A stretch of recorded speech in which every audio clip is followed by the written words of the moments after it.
اللہ چاہتا ہے کہ یہ بندہ اس رینک تک پہنچ جائے.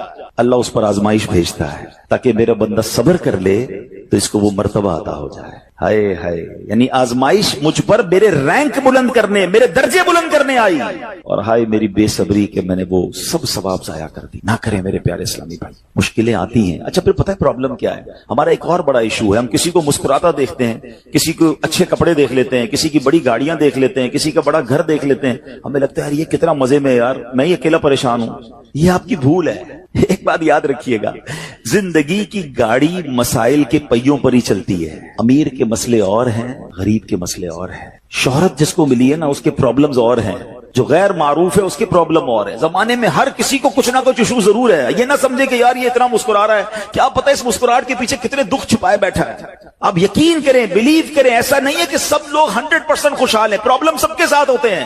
میں کیا کیا بتاؤں آپ کو، ہمارے پاس تو لوگ دعائیں کروانے آتے ہیں نا، ایسی پرابلم بتاتے ہیں کہ پیروں سے زمین نکل جاتی ہے. بعض اوقات ہم اتنے بڑے گھر میں جاتے ہیں، اس کی گاڑیاں کروڑوں روپے کی کھڑی ہیں، ان سے ملاقات ہوئی، وہ کہتے ہیں حضرت آپ سے الگ سے دعا کروانی ہے. جب وہ بیچارہ اپنا مسئلہ بتاتا ہے نا، ہمیں لگتا ہے یار ہمارا تو غم ہی کچھ نہیں ہے. کتنی بڑی آزمائش سے گزر رہا ہے، کتنی بڑی پرابلم سے گزر رہا ہے. میں آج کی آپ کو مثال دیتا ہوں. ایک ہمارے بہت اچھے بھائی تھے، آج سے کچھ عرصہ پہلے انہوں نے ہمیں ایک ماشاءاللہ پراپرٹی دعوت اسلامی کے لیے بچیوں کے مدرسے کے لیے دی، اور اس کے چند دنوں بعد ان کا وصال ہو گیا. ان کو بیچاروں کو کینسر تھا. میں ان کے گھر پہ دعا کرنے گیا. ان کے بیٹے نے مجھ سے جب گلے لگانا تو بیٹا رونے لگا. اچھا میں سمجھا کہ بیچارہ اپنے والد کو یاد کر کے رو رہا ہے، ظاہر ہے 16 دن پہلے انتقال ہوا. اندر گئے، دعا کی، اس کے بعد میرے کان میں کہتا ہے کہ عبدالرحیم بھائی اس وقت میری زوجہ ہاسپٹل میں ہے. میں نے کہا کیا ہو گیا؟ کہ میری وائف کو بلڈ کینسر ہو گیا ہے. والد کا کینسر میں انتقال ہوا ہے. اللہ نے بڑا نوازا ہے ان کو، جیولرز ہیں. لیکن میں یقین کریں، میں آپ کو سچ بتا رہا ہوں، میں گاڑی میں بیٹھ کے میں بھی رونے لگا، کیونکہ وہ بندہ جب مجھے چھوڑنے آیا نا پھر میرے گلے لگ کے رو رہا تھا. میں سوچنے لگا یار کتنا دکھ ہے لوگوں کو، اللہ نے کتنی بڑی ہم پر مہربانیاں کی ہیں.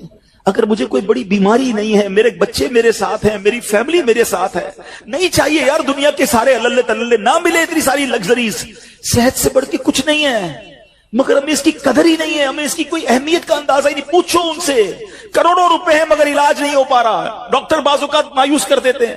کتنا تکلیف میں ہیں لوگ، اور ہم ہیں کہ چھوٹی چھوٹی باتوں پر بے صبری. صبر تو کریں، اللہ کی رضا پر راضی تو رہیں. میں نے آپ کو خاندان نبوت کا واقعہ سنایا، ارے کھانے کو کچھ نہیں ہے. کاش یہ بات ہمیں سمجھ آ جائے اور ہم ہر حال میں اللہ کا شکر ادا کرنے والے بن جائیں. اور ایک اور میں آپ کو بات بتاؤں، ہم جو دنیا والوں کو بتاتے ہیں نا، ہوتا کچھ نہیں ہے اس سے. مت بتایا کرو دنیا والوں کو، صحیح بتاتا ہوں، مت بتایا کرو، اپنے غم مت بتایا کرو، ثواب بھی چلا جاتا ہے.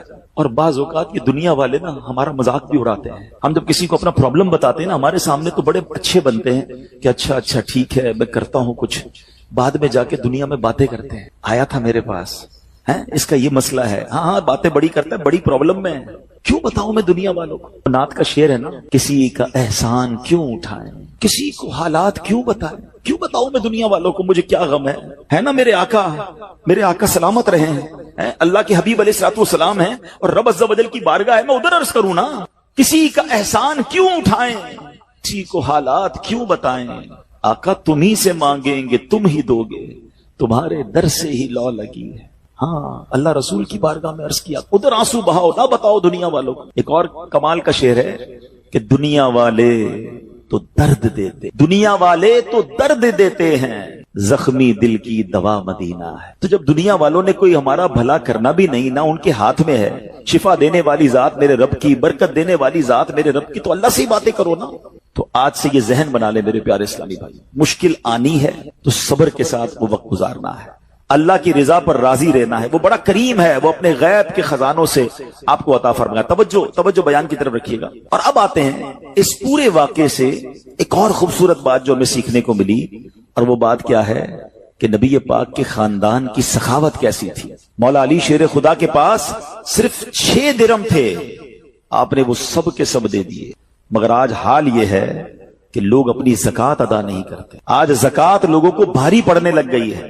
جب کیلکولیٹ کرتے ہیں کہ جناب کروڑوں روپے زکوٰۃ، تو اس کے بعد ان کو بھاری لگتی ہے.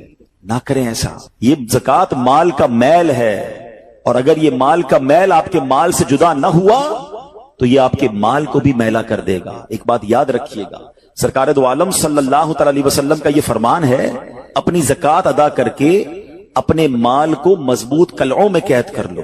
اگر میں اور آپ چاہتے ہیں نا کہ میری آپ کی پراپرٹی سیکیور رہے، ہمارے مال و اسباب سیکیور رہے، تو حدیث پاک میں تو فارمولہ موجود ہے. کہ اپنے مال کو زکات دے کر مضبوط قلعوں میں قید کر لو، لیکن یہاں زکات دینے کے لیے تیار نہیں لوگ، لمسم نکال دیتے ہیں، کیلکولیٹ نہیں کرتے۔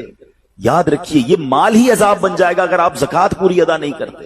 اگر ہمارے پاکستان میں سارے سرمایہ دار کچھ نہ کریں، اپنی زکات پوری ادا کر دیں، سارے زمیندار اپنی زکات پوری ادا کر دیں، آپ اپنی آنکھوں سے دیکھیں گے کہ غربت کتنی جلدی ختم ہوتی چلی جا رہی ہے۔ میں نے ایک بار کیلکولیشن کی، ذرا سنیے گا۔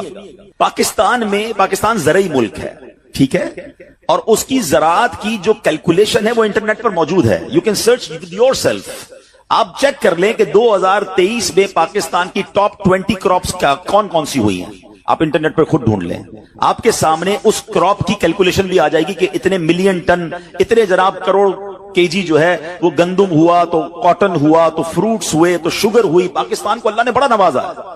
شریعت کا حکم کیا ہے؟ جس اللہ رسول کی ہم بات کر رہے ہیں، جس اسلام کو ہم نے قبول کیا ہے، شریعت کا حکم یہ ہے کہ اگر آپ کی فصل اگتی ہے تو اس فصل میں اگر بارش کا پانی ہے اور آپ اپنا پانی پرچیز نہیں کر رہے اور صرف بارش سے آپ کی فصل اگ رہی ہے، تو جتنی فصل اگی 10% عشر کیا کہتے ہیں 10ویں حصے کو، وہ آپ نے نکال دینا ہے اللہ کی راہ میں، وہ غریبوں کا حق ہے، وہ زکات ہے زمین کی۔ اور اگر آپ پانی ٹیوب ویل وغیرہ سے لیتے ہیں، پیسوں سے خریدتے ہیں، تو 5%۔ آپ بلیو کریں، میں بیٹھا کیلکولیٹر لے کر کہ پاکستان کی ٹاپ 10 کراپس کتنی ہوتی ہیں، اس کی مالیت کتنی ہے، اس کی ویلیو کتنی ہے، وہ میں نے بنائی اور اس کا 5% لگایا جو دینا ہی دینا ہے۔ آپ یقین کریں وہ بھی خربوں روپے میں بن گیا۔ یہ خربوں روپے کہاں ہیں اگر ہم زکات دیتے تو؟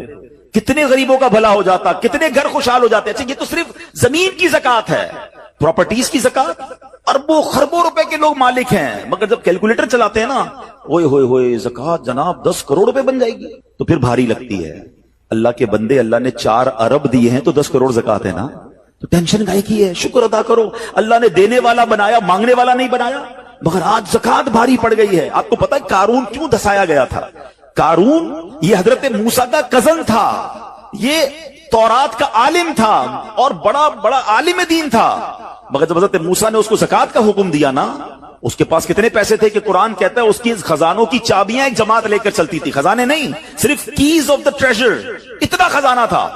مگر کیا ہوا یہ کہ جب حضرت موسیٰ نے اس کو کہا، اچھا اس زمانے پتہ زکات کتنی تھی؟ ابھی تو 100 پہ 2.5 ہے نا، 1000 پہ 1۔ آپ نے فرمایا ہر 1000 پر 1 تم نے زکات دینی ہے۔ اس نے کیلکولیٹ کیا تو بہت بنتے تھے، حضرت موسیٰ کے خلاف ہو گیا، زکات کا انکار کیا، اپنے خزانوں کے ساتھ زمین میں دھسا دیا گیا۔ پلیز خدا کے واسطے اس آواز کو سب مل کر آگے بڑھائیں۔ میں تو یہ سمجھتا ہوں جس طرح ہم نماز کی بات کرتے ہیں کہ نماز پڑھو، زکات دیں، بے شک کسی کو بھی دیں، جو حقدار ہے اس کو دیں، مگر زکات پوری دیں۔ پاکستان خوشحال ہو جائے گا، غریبوں کا بھلا ہو جائے گا۔ لیکن زکات جس کی ہزاروں لاکھوں میں شاید وہ نکال دیتا ہے، مگر جب زکات کروڑوں میں ہو رہی ہے تو لوگوں کے دلوں پر بوجھ بنتی جا رہی ہے۔ اس کو بوجھ نہ بننے دینا۔ میں ایک دعا کرتا ہوں آج، اگر آپ کو لگے تو آپ بھی آمین کہہ دینا۔ اپنے لیے تو میں کئی بار یہ دعا کرتا ہوں کہ یا اللہ مجھے وہ مال نہ دینا جس کی زکات مجھ پر بھاری ہو جائے۔ اہو آمین۔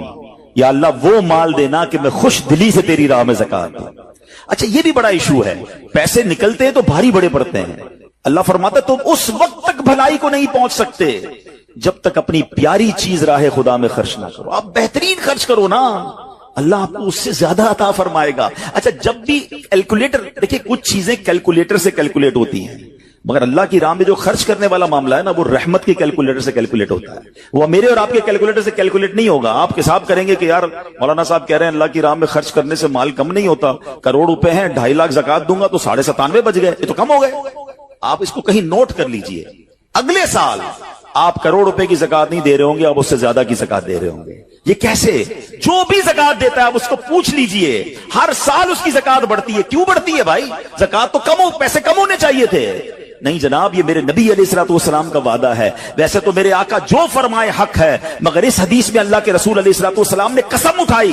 آپ فرماتے ہیں میں قسم کھا کر کہتا ہوں اللہ کی راہ میں خرچ کرنے سے مال کم نہیں ہوتا۔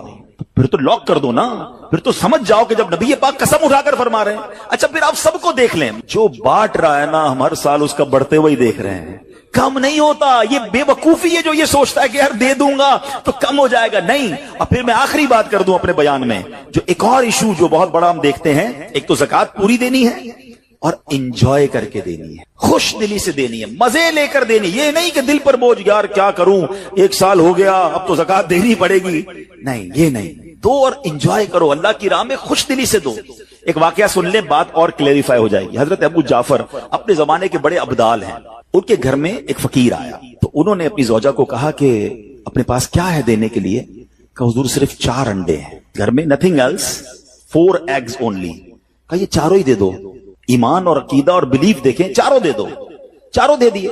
تھوڑی دیر بعد دروازے پر دستک ہوئی، دیکھا تو ایک بندہ ٹوکری لے کر آیا، کہا کیا ہے؟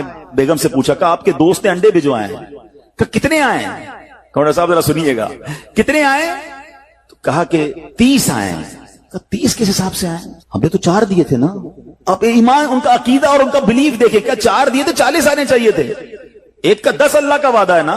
تو کہا حضور آئے تو 40 ہیں مگر 10 انڈے ٹوٹے ہوئے ہیں۔ تو آپ نے اپنی زوجہ سے پوچھا کہ سچ بتاؤ، جو تم نے 4 دیے تھے اس کی کنڈیشن کیا تھی؟ کہ حضور بات یہ، جب میں نے 4 دیے تھے نا اس میں بھی 3 ثابت تھے، ایک ٹوٹا ہوا ہی تھا۔ یہ فارمولا آج یاد کر لو، پورے دو گے پورے ملیں گے، ٹوٹے دو گے ٹوٹے ملیں گے۔ اب آپ چیک کیجئے کہ جب اللہ کی راہ میں خرچ کرنے کی باری آتی ہے، میں اپنا مال دل سے نکلتے ہوئے دکھ ہو رہا ہے یا خوشی ہو رہی ہے، بہترین دے رہا ہوں یا بچانے کی کوشش کر رہا ہوں؟ ہمیشہ یاد رکھیں، ہم اللہ کی راہ میں خرچ کرتے ہیں، ہمارے پیسے نہیں پہنچتے وہاں پر، وہاں نیت پہنچتی ہے۔ اب مجھے بتاؤ نا یار، ہم اپنے لیے خرچ کرتے ہیں بہترین کھانا، بہترین لباس، اور غریب کو دینا ہے تو بچا ہوا لیفٹ اوور۔ اب اچھا اب میں کہتا ہوں 100 بندوں کو نہیں کھلا سکتے، نہ کھلائیں، 2 کو کھلائیں، اچھا کھلائیں، کوئی بات نہیں۔ آپ کسی کے دل میں خوشی تو داخل کریں، اپنے گھر والوں کے لیے لباس خرید لیں، 2 غریب بچوں کے لیے ویسا ہی لباس خرید لیں، پھر دیکھیں آپ کو کیسی برکتیں ملتی ہیں۔ تو ہمیں اس بار یہ ایک انداز اختیار کرنا ہے کہ ہم نے اللہ کی راہ میں بہترین خرچ کرنا ہے۔ اس کو ہمیں غلطی کیا کرتے ہیں؟ فطرے کی، جو فطرے کی جو بات ہے اس میں آپ کو ایک بات بتاتا ہوں۔ فطرہ حدیث پاک میں 4 قسم کا بیان ہوا ہے، گندم کا، جو کا، کشمش کا اور کھجور کا، ٹھیک ہے؟ لیکن ہم بچپن سے سن رہے ہیں، جب بھی فطرے کی باری آتی ہے ہم پہلے 50 روپے تھا وہ دے دیا، 100 دے دیا، 200 دے دیا، 300 دے دیا۔ ہمیں یہ پوری حدیث یا تو ہم نے پڑھی نہیں تھی یا ہمارے ذہن میں نہیں تھی، مگر حدیث پاک میں 4 قسم کا فطرہ بیان ہوا ہے۔ غریب آدمی گندم کا فطرہ دے دے کوئی بات نہیں، مگر جو روزانہ بہترین افطاری کر رہا ہے، بہترین کھانے کھا رہا ہے، سچ بتاؤ اس کو کون سا فطرہ دینا چاہیے؟ میری افطاری روز اجوا کھجور سے ہے اور عید والے دن میں گندم کا فطرہ دے آتا ہوں۔ ہمیشہ یاد رکھے، اچھا خرچ کرے نا۔ اس بار فطرہ جس کو اللہ نے جیسا نوازا ہے، غریب آدمی کے لیے بات نہیں کر رہا، جس کو نوازا ہے رب نے۔ کیا ہم کبھی ایسا کرتے ہیں کہ عید کی شاپنگ کے لیے جائیں دکاندار سے کہیں کہ یار جو کپڑا سب سے سستا ہے وہ نکال دو، سب سے سستے جوتے نکال دو، میں نے عید پڑھنی ہے؟ بہترین چاہیے، اپنے لیے بہترین لینا ہے، اللہ کی راہ میں لوئسٹ والا فطرہ دینا ہے۔ خود غور کریں، خرچ کیجئے گا، دل سے کریں، اللہ اور نوازے گا۔ اور یہ تو وقت ہے لوگوں کو بانٹنے کا، یہ وقت ہے مسلمان بھائیوں کا ہاتھ پکڑنے کا، غریبوں کی مدد کرنے کا، کسی کی افطاری اچھی کر دیں، کسی کی سحری اچھی کر دیں، کسی کو لباس دے کر اس کی عید اچھی کر دیں، نہ جانے کس کی دعا کے صدقے آپ کا بیڑا پار ہو جائے گا۔ تو اے میرے پیارے اسلامی بھائیوں، جو میں نے مولا علی شیر خدا کرم اللہ تعالی وجہ الکریم اور ان کے خاندان کا واقعہ سنایا، اس میں میسج ہی یہ تھا کہ سخاوت اس کو کہتے ہیں، یہ ہے اللہ کی راہ میں خرچ کرنا جو کیسے بلاؤں کو اور بیماریوں کو دور کرتا ہے۔ مگر آج حال یہ ہے، یقین جانے دکھ ہوتا ہے جب ہم ملتے ہیں لوگوں سے، ان کی ویلتھ پتہ ہوتی ہے مگر زکوٰۃ پوری دینے کے لیے کوئی تیار نہیں ہے۔ خدا رسول کے واسطے آپ بھی اور یہ پیغام کو عام کریں۔ میں نہیں کہتا آپ دعوت اسلامی کو دیں، کہ زکوٰۃ تو پوری دو یار، یہ وہ مال ہے جو آپ مارے جاؤ گے، یہ مال آپ کے لیے عذاب کا باعث بن جائے گا۔ اور واللہ میں 2-4 دن پہلے ایک بزنس مین کے پاس گیا، بعض اوقات ہمیں بزنس مین بھی سکھا رہے ہوتے ہیں، کیا کمال کی اس نے مجھے بات کہی۔ وہ کہتا ہے عبدالحبیب بھائی میرا یہ پیغام ذرا بزنس کمیونٹی تک پہنچائیے گا کہ جو زکوٰۃ نہیں دیتے نا اور جو خرچ نہیں کرتے، ان کو پتہ ہی نہیں ہے وہ کتنا بڑا لاس کر رہے ہیں۔ جب سے میں نے بانٹنا شروع کیا ہے میرے مال میں ایسے برکت آئی ہے، میں خود حیران ہوں۔ میرے سامنے ڈیل ہوتی تھی وہ مجھے نظر نہیں آتی تھی، میں ادھر اللہ کی راہ میں صدقہ کرتا ہوں، ایسا لگتا ہے آنکھوں سے پردہ اٹھتا ہے، میرا کام ہو جاتا ہے۔ تو ان کو بتائیے آپ اپنا خود نقصان کر رہے ہیں اللہ کی راہ میں خرچ نہ کر کے۔ تو یہ ڈیوٹی ہے، بچپن سے سنا تھا اسلام کے 5 پلر ہیں، توحید، روزہ، نماز، حج اور زکوٰۃ۔ ہم زکوٰۃ کو تو ایسے اگنور کر بیٹھے ہیں کہ جناب دے دی اپنی مرضی سے، کوئی 5 لاکھ دیتا ہے، کوئی 10 لاکھ دیتا ہے، زکوٰۃ کس کو جا رہی ہے یہ بھی نہیں سوچ رہے کہ میری زکوٰۃ کا یہ مستحق ہے کہ نہیں، میں جس آرگنائزیشن کو دے رہا ہوں اس کے پاس کوئی زکوٰۃ ادا کرنے کا صحیح فارمولا ہے کہ نہیں، یا میں جس بندے کو دے رہا ہوں وہ زکات کا مستحق ہے کہ نہیں, بس سر سے ایک بوجھ اتارنا ہے, لم سم اماؤنٹ دے دینی ہے, یہ نہیں چلے گا. خدا را یاد رکھیے, زکات پوری کیلکولیٹ کرنا بھی آپ کی ذمہ داری ہے اور صحیح مستحق تک پہنچانا بھی آپ کی ذمہ داری ہے. اور آپ بلیو کریں, جس دن آپ نے یہ کام کر لیا آپ ملٹیپلیکیشن دیکھیں گے, آپ اپنے غم اور اپنی پریشانیاں دور ہوتے ہوئے دیکھیں گے. میں رب کریم سے دعا کرتا ہوں اللہ ہمیں دل کھول کر اپنی راہ میں خرچ کرنے کی توفیق عطا فرمائے. اور پھر سب سے پہلا حق آپ کی زکات کا وہ حق ہے آپ کے اپنے غریب رشتہ داروں کا. اپنے غریب رشتہ داروں کو آپ دیجئے زکات, کیونکہ جو اپنے رشتہ داروں کو زکات دیتا ہے, صدقہ کرتا ہے, اس کو ڈبل ثواب ملتا ہے, ایک صدقہ دینے کا, ایک صلہ رحمی کرنے کا. اور پھر آپ کے غریب رشتہ داروں سے بات زکات بچ جائے تو پھر میری گزارش ہے کہ دعوت اسلام کتنے بڑے پیمانے پر دنیا میں کام کر رہی ہے, تو اپنی زکات کا اپنا حصہ جو ہے اس میں ضرور عطا فرمائیں. اللہ کریم ہم سب کا جمع ہونا اپنی بارگاہ میں قبول فرمائے, آمین بجاہ النبی الامین صلی اللہ تعالی علیہ وسلم.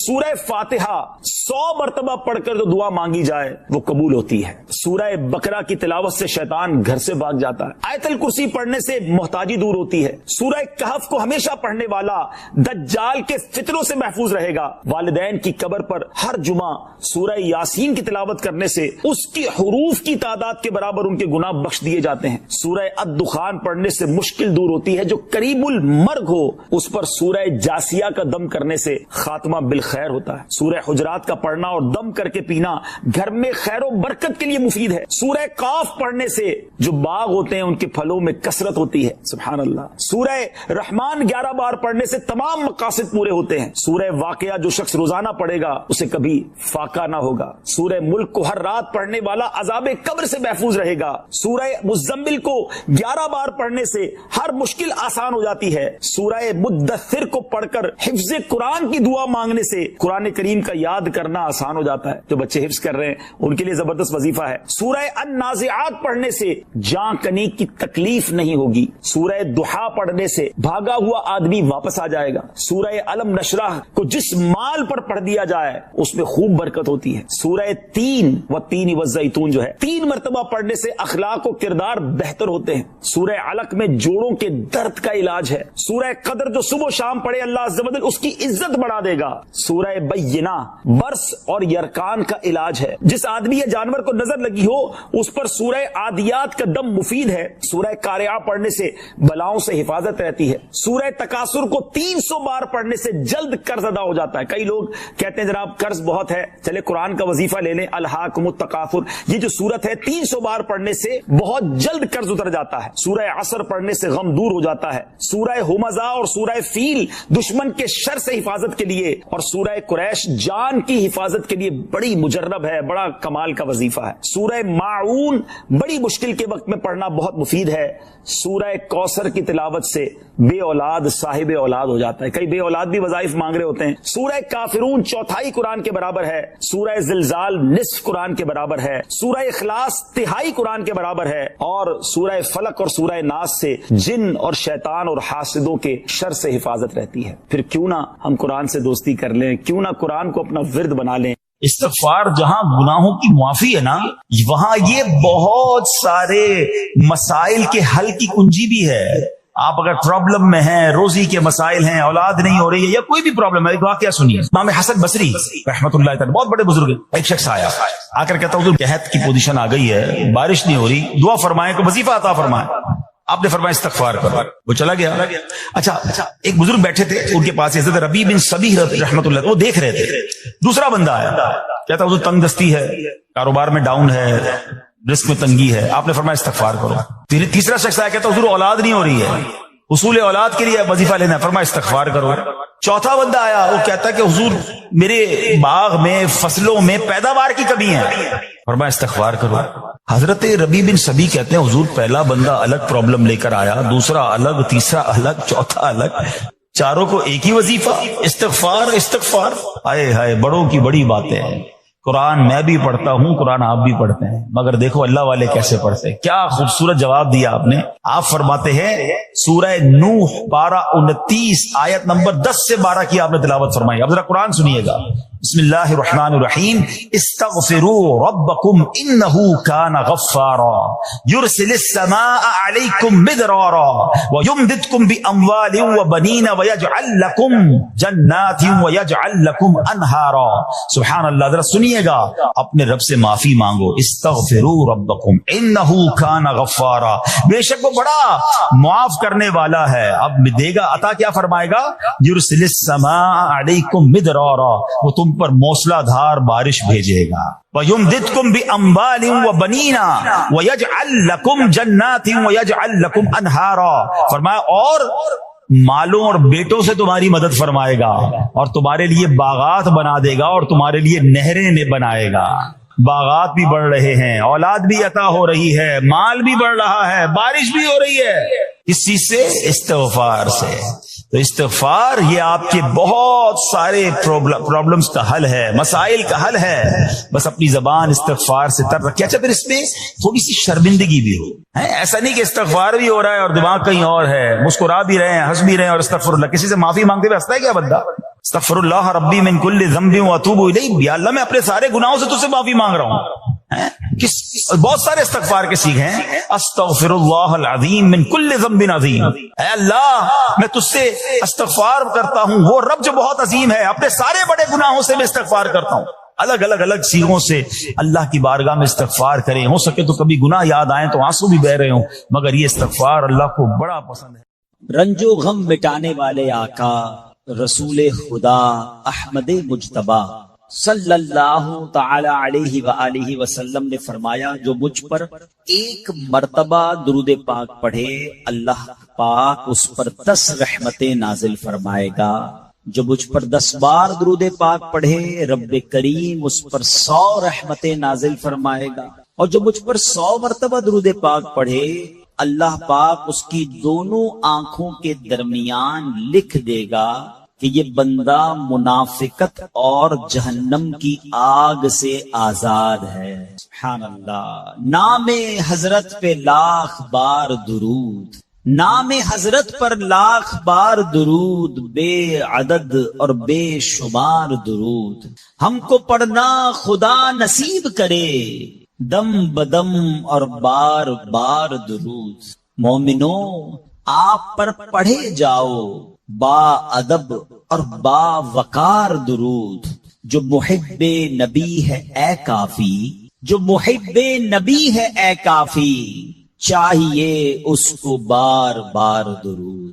ذرا غور کیجئے کہ 100 بار درود پاک پڑھنے میں وقت ہی کتنا لگتا ہے, انعام کتنا بڑا ہے کہ اس کی دونوں آنکھوں کے درمیان یہ لکھ دیا جاتا ہے کہ یہ بندہ منافقت اور جہنم کی آگ سے آزاد ہے. الصلاۃ والسلام علیک یا رسول اللہ, یہ بھی درود پاک ہے. صلی اللہ تعالی علی محمد صلی اللہ علیہ وسلم, یہ بھی درود پاک. آپ اگر شارٹ سے مختصر سے درود پاک پڑھنا شروع کریں تو غالباً 15 سے 20 منٹ میکسیمم آپ کے 100 درود پاک پورے ہو جائیں گے. اور انعام اتنا بڑا, میں چوٹ کرنے کے لیے کہتا ہوں, اگر ہمیں یہ کہا جائے کہ جناب 100 بار جو درود پاک پڑھے گا اس کو 10,000 روپے ملیں گے, بندہ کہے یار 15 منٹ میں 10,000 روپے, 1000 بار درود پاک پڑھے گا تو 1,00,000 روپے ملیں گے.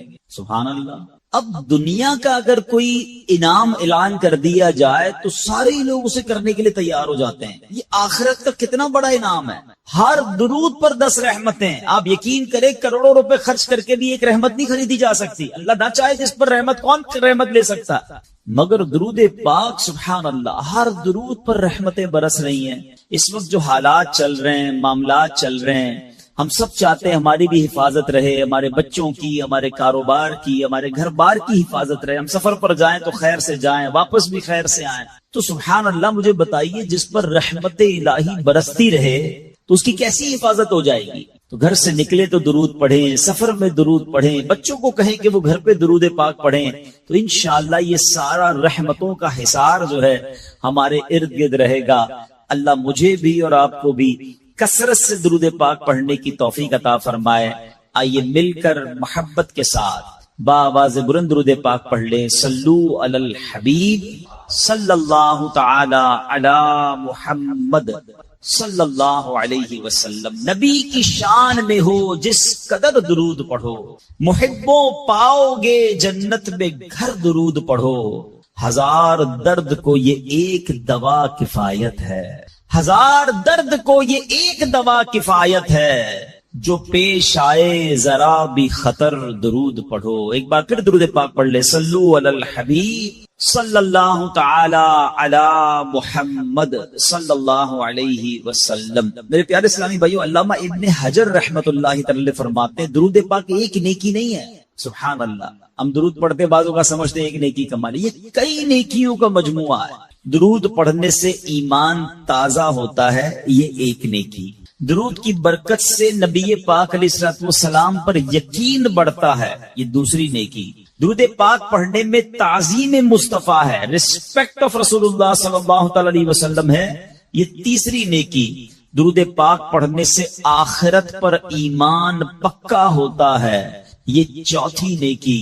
درود پاک میں نبی پاک علیہ الصلوۃ والسلام کے احسانات کا ذکر ہے، یہ پانچویں نیکی۔ اور درود پاک میں نیکوں کے سردار مکی مدنی تاجدار صلی اللہ تعالی علیہ وسلم کا ذکر ہے، اور نیکوں کے ذکر پر رحمت اترتی ہے، یہ چھٹی نیکی ہے۔ ہائے ہائے، نیکیوں کا انبار لگ جاتا ہے اگر بندہ درود پاک پڑھنے والا بن جائے۔ اللہ مجھے اور آپ کو کثرت سے درود پاک پڑھنے کی توفیق عطا فرمائے۔ ایک بار پھر درود پاک، صلو علی الحبیب صلی اللہ تعالی علی محمد صلی اللہ علیہ وسلم۔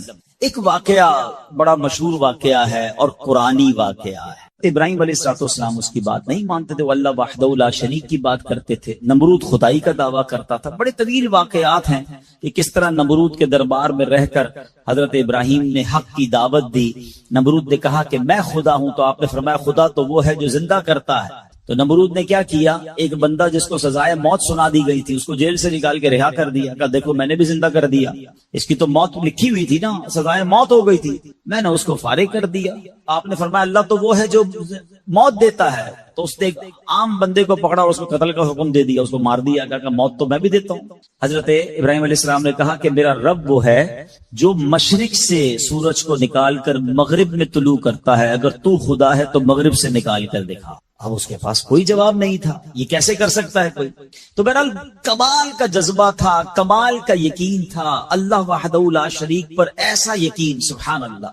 اب جب نمرود نے دیکھا کہ کوئی بات یہ ماننے کے لیے تیار نہیں ہے تو ان بدبختوں نے یہ فیصلہ کیا کہ حضرت ابراہیم علیہ السلام کو آگ میں ڈال دیا جائے۔ اچھا وہ کوئی نارمل آگ نہیں تھی، ایسی آگ نہیں تھی کہ لکڑیاں لگائیں اور جناب بندے کو ڈالنا ہے، ایک ایسی آگ تھی کہ جو اس وقت تک اتنی بڑی آگ لگائی نہیں گئی تھی، اور ایسی آگ تھی کہ کوئی پرندہ بھی اوپر سے گزرتا تھا تو وہ گزر نہیں پاتا، جل کے اس کے اندر کوئلہ بن جاتا تھا، اور حضرت ابراہیم علیہ السلام کو اس آگ میں پھینکا جانے لگا۔ دیکھیں آج بھی اگر کوئی جیل میں قید ہو نا، سزا سنا بھی دی گئی ہو تو اس کو یقین ہوتا ہے کہ کوئی نہ کوئی راستہ نکل آئے گا، ضمانت ہو جائے گی۔ یہاں تک کہ سزائے موت کے قیدیوں کو بھی یقین ہوتا ہے کہ چلے کوئی نہ کوئی چانس ہوگا، کوئی سزا معاف ہو جائے گی، کوئی عمر قید میں تبدیلی ہو جائے گی۔